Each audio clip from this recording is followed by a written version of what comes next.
আমি এত বড় একটা ভুল করতে পারলাম। হ্যালো বন্ধুরা, good morning, welcome back to my channel. কেমন আছো তোমরা সবাই? আশা করছি সবাই খুবই ভালো আছো, সুস্থ আছো। মামনিস ব্লগে নতুন একটি ভিডিওর সঙ্গে তোমাদের জানাই সবাইকে সুস্বাগত। তো আমি বললাম যে আজকে গুড মর্নিং, কিন্তু আজকে আমার ব্যাড মর্নিং। তো কেন ব্যাড মর্নিং সেটা তোমরা সবটাই বুঝতে পারবে, সবটাই দেখতে পারবে। ভিডিওটি কন্টিনিউ ফুল দেখতে থাকো বন্ধুরা। আর এখানে দেখো বাবু পিঠে খাচ্ছে, আর মাম্মাম মিষ্টু আছে, আমিও আছি, সবাই আমরা পিঠে খাচ্ছি। কন্টিনিউ তোমরা ওয়াচ করতে থাকো ভিডিওটি, তোমরা বুঝতে পারবে যে কেন আজকে আমার ব্যাড মর্নিং দিয়ে তোমাদের কাছে শুরু করলাম। তো তারপর তোমরা সবটাই বুঝবে বন্ধুরা। তো দেখতে থাকো কন্টিনিউ ভিডিওটি। চলো কি কি করছি, কি হচ্ছে না হচ্ছে সবটাই দেখতে পাবে, তারপর তোই বুঝতে পারবে তোমরা। তো চলো দেখতে থাকো ভিডিওটি। তো বন্ধুরা দেখো, সকালে টিফিন করার পরে তারপর দুপুরে খাওয়া দাওয়া করে আমরা এখন বেরিয়ে পড়লাম। আর কোথায় বেরিয়ে পড়লাম বলো তো? কয়দিন ধরেই তো তোমরা দেখছো শুধু যে আমরা দুই বোন ঘুরছি। আজ দেখো আমার বোনও ফোন নিয়ে হাতে দাঁড়িয়ে আছে, রেডি নয়, আর আমিও ফোন নিয়ে। আর এখানে দেখো সোনা মা আছে, মা আছে, তো সবাই দাঁড়িয়ে আছে। আর মিষ্টু মা আমাদের সঙ্গে টোটোতে উঠে পড়েছে, আর বোনও উঠেছে। তো দেখো বন্ধুরা, বোনু আমাদের সঙ্গে যাচ্ছে। দেখো আমরা দুই বোনই সব ভিডিও করতে করতে যাচ্ছি। তো আজকে ব্যাড মর্নিং কেন বললাম সেটাও তোমরা অবশ্যই কিছু অংশ অন্তত বুঝতে পারছো। আর আমার মুখে এতটাই হাসি দেখতে পাচ্ছ, কিন্তু আমার অন্তরে হাসি ছিল। তো বন্ধুরা, আমার ভিতরে অন্তরে একদমই হাসি ছিল না, সেই তবুও আমার মুখে হাসি নিয়েই আমাকে আসতে হয়েছে ওখান থেকে। আর বনু, মিষ্টুমা, ভাই তেলিপুকুর পর্যন্ত এসছিল, আর বাবু আমাদেরকে বর্ধমান স্টেশনে ট্রেনে বাবু তুলতে এসেছে স্টেশনে। তো চলো তোমরা দেখো।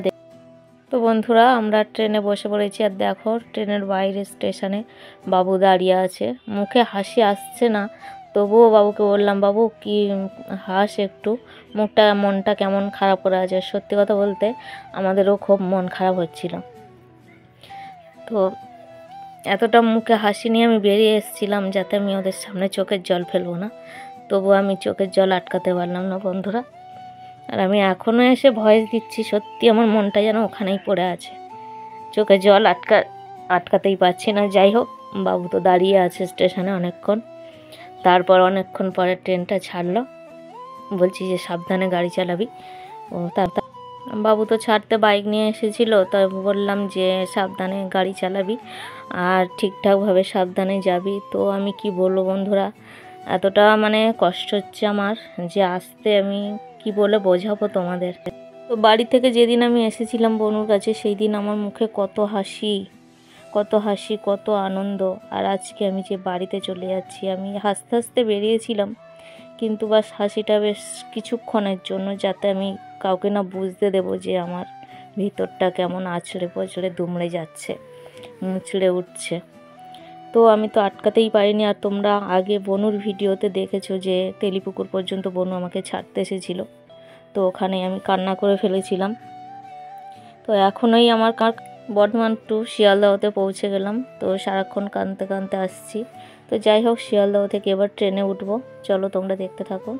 তো বন্ধুরা দেখো, আমরা ক্যানিং ট্রেনে বসে পড়লাম, আর আমার চোখ মুখের অবস্থাটা দেখো কি অবস্থা। আর কেন আমি বলেছিলাম ব্যাড মর্নিং, আজকে ব্যাড মর্নিংটা হচ্ছে বনুর আজকে প্রচণ্ড শরীর খারাপ। আর এই শরীর খারাপের ভিডিওটা তোমরা বনুর চ্যানেলে অবশ্যই দেখতে পেয়ে গেছো। খুবই শরীর খারাপ, আর এই শরীর খারাপ অবস্থায় বনুকে ছেড়ে আসা আমার উচিত হয়নি একদম, খুব মারাত্মক ভুল করে ফেলেছি যে আজকে বনুকে ছেড়ে আমি চলে আসলাম। তো খুব বড় ভুল করেছি আমি, এ ভুলের কোনো দিন ক্ষমাই হয় না। যে সারাক্ষণ ঘুরলাম, আনন্দ করলাম, আর শরীর অসুস্থ, তাও বনুকে আমি ছেড়ে কেন চলে এলাম, বড় ভুল করে ফেললাম। তো আজকে এই পর্যন্ত ভিডিওটি আমি রাখবো। আমার বোনও আমার জন্য অনেক কিছু পাঠিয়েছে, অনেক কিছু কিনে দিয়েছে, সেটাও নেক্সট ভিডিওতে তোমাদেরকে দেখাবো। চলো টাটা, বাই।